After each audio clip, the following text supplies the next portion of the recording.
Section 10 of the contract for sale and purchase, appraisals.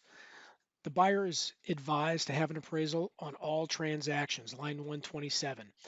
Sometimes, however, when you have a cash buyer, they're going to elect not to have an appraisal.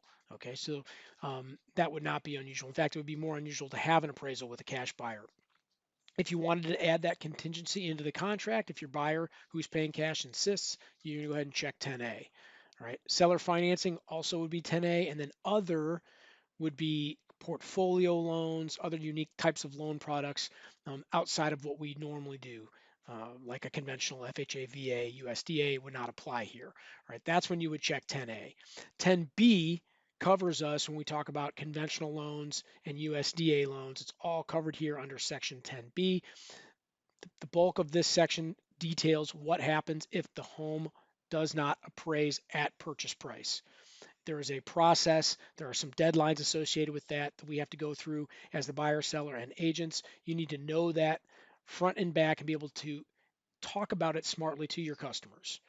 Okay. And then if you have a buyer that's using a VA loan or an FHA loan, you're going to go ahead and check line 147, FHA VA.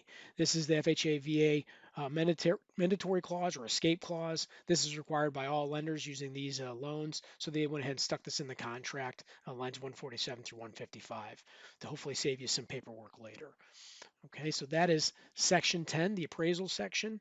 And just note that section 10 is referred to in other parts of the contract, mainly up in section 9B when it talks about clause 10 of this contract. Okay, so they are related.